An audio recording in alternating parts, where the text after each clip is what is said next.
Europe 1. La France bouge, la saga. Bonjour Quentin Paillet. Bonjour Carole. Alors, ce fameux système de retraite, le fait qu'on puisse ne plus travailler tout en étant rémunéré, ça date de la Seconde Guerre mondiale, c'est après Seconde Guerre mondiale. Oui, le système que l'on connaît actuellement, mais il en existait un autre avant la guerre, les rentes ouvrières et paysannes créées au début du 19e siècle.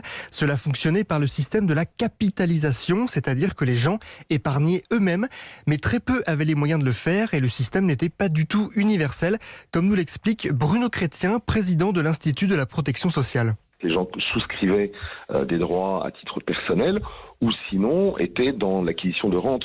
Si vous prenez la littérature du XIXe siècle, par exemple, les personnages qu'on va trouver chez Flaubert, chez Balzac, chez Zola, il y a souvent, je dirais, le rentier, l'image du rentier qui correspond, par exemple, à un commerçant enrichi. Voilà.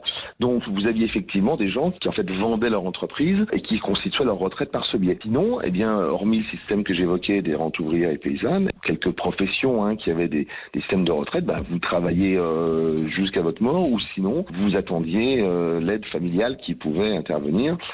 Après la Seconde Guerre mondiale, il y a un besoin de solidarité, de changer totalement la façon de faire.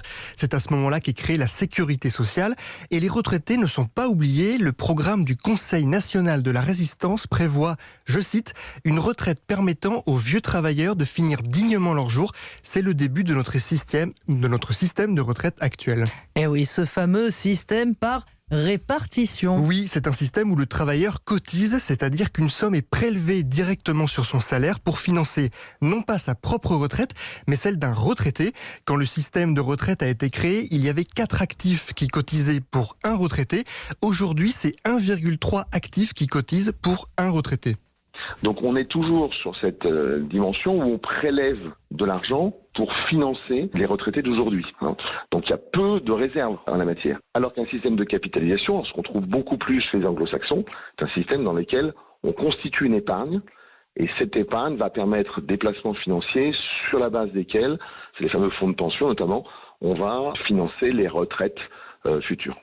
Alors, c'est la sécurité sociale qui gère les retraites. Pour faire simple, il y a 3 blocs de régime de retraite. Le régime général, dont relèvent les salariés du privé, mais également les travailleurs indépendants. Le régime pour les agriculteurs. Et enfin, les régimes spéciaux. Il y en a une 40aine qui concernent notamment la RATP, les sénateurs, la Comédie Française, le port autonome de Strasbourg ou encore la Banque de France. Mais le plus important, et c'est un sujet d'actualité, c'est l'âge de départ à la retraite et la durée de cotisation. Pour bien comprendre, on va prendre le cas d'un salarié du privé. C'est les cas les plus importants en termes d'effectifs. Vous avez un âge à partir duquel vous avez le droit de partir à la retraite.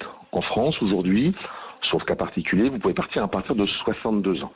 Mais vous avez un âge en dessous duquel vous ne pouvez pas partir à la retraite, sauf carrière longue, des gens qui ont commencé à travailler jeunes. Et à côté de ça, vous avez une durée de carrière qu'on va exiger pour que vous ayez ce qu'on appelle la retraite au taux plein. Le principe, c'est que en fonction de votre année de naissance, on va dire vous devez avoir 164, 166 ou plus trimestres pour, dès que vous avez 62 ans, vous puissiez avoir le maximum de votre retraite de base.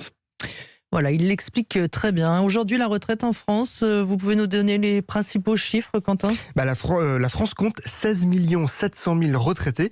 C'est la plus grosse part de dépenses sociales de l'État avec 324 milliards d'euros chaque année. Eh bien, merci beaucoup pour toutes ces précisions.